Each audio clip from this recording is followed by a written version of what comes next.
Hello! Right, we're back again for another test, and today, well, I've got one that's quite special to me. This is the Cornish Naga. Now, I know I've tested these before, but this was my own accidental cross from a few years ago, and yeah, really, I've got to test one each year just to see what they're doing. This is an F4, the Cornish Naga, not grown by me. This one's courtesy of Jon in London.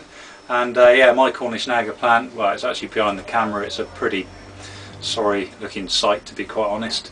A couple of baby pods on it, but nothing major. But Jon's had a few pods from it, and yeah, we'll see what it does. It's always been a big one for heat for me, but never been big on flavour, to be quite honest. I've always been disappointed with the flavour of the Cornish Naga. So I'm just going to cut it open and just see what we've got inside. And then I'm going to get it straight down, and it's going to do some serious damage because I haven't had a soup pot for about 2 weeks now. And yeah, typical Cornish Naga looking inside, and yeah, it's got the smell of the Cornish Naga, which is, it's almost like a slightly soapy sort of floral smell, and yeah, that's what it looks like inside. So there's a fair bit of placenta. Seed runs all the way down to the bottom, so yeah, it's definitely got the Naga trait of the seeds running all the way down, and yeah, plenty of oil on the walls of the pod, and in general looks pretty nasty. So yeah, let's get it down and see what happens. This is the Cornish Naga F4. Cheers!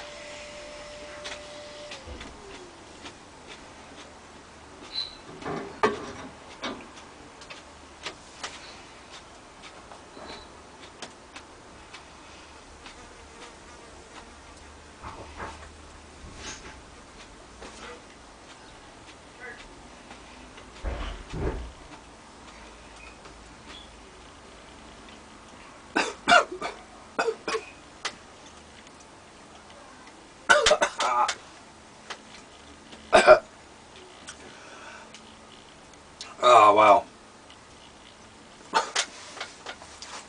always a killer when you haven't had a soup hot for a couple of weeks. And again, I'm afraid for me, although it's my original strain,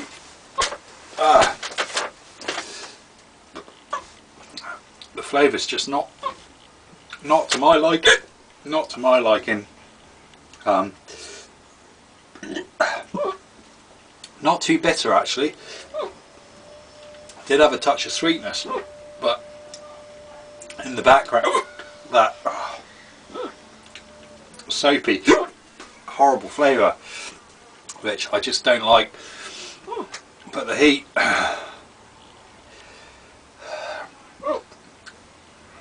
the heat's pretty brutal, and it's just attacking all round now.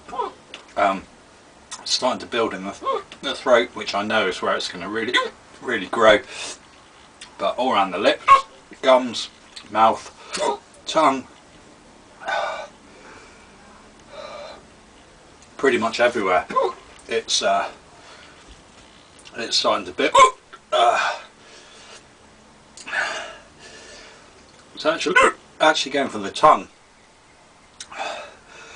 more than the throat at the moment. But I know the throat's going to pick up. Last year the throat burn was almost intolerable for me, but then I was foolish enough to eat 3 at once. Definitely don't need three of them at once. It's actually pretty much wiped my taste buds already. But as you can see, it's done a bit of damage, to be honest.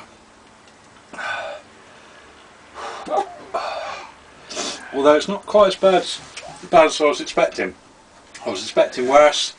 I was expecting it to be like last year, where it was almost intolerable, but it's not been that bad. And And yeah, in previous years it's always been the hottest pod I tested, but this year I'm not so sure. Maybe not, but it's still pretty hot. Very uncomfortable in the throat, and to be honest, very uncomfortable all around the mouth as well. But yeah, starting to get pretty stable now. The F4, I've never had much success growing it, which is frustrating, but other people seem to get good results out of it. Maybe I'm just jinxed because it's my own kind of original strain, but yeah, funny that I don't get much luck growing it, but other people do. And yeah, last year's plant that I grew, possibly if anything, was a bit stressed.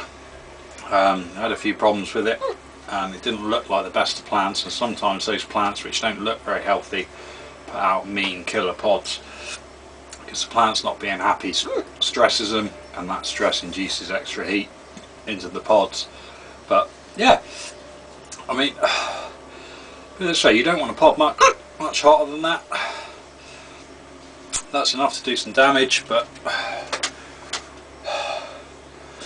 pretty sure it's peaked already. Hiccups won't go away, but then that's through not testing for a day or two. Yeah, not much more to say really. Thanks to John for growing it out this year, and yeah, I know that Ed's got it grown over in the States, and Todd as well, and yeah, it's definitely a pretty brutal variety. It's obviously not the hottest out there, but then it's up amongst the hottest ones out there, so yeah, awesome. I'm not going to bother getting it tested because there's so many new varieties coming out all the time now that this whole race for the hottest pod is just a never-ending one, and I can't really be bothered with it anymore, to be honest. They're all stupidly hot, let's be quite honest. That's all you need to know. But yeah, awesome. Right, thanks for watching. Thanks to John for growing it out, and yeah, I look forward to testing the F5 version next year. Awesome. Thanks for watching. I'll catch you again very soon. Cheers.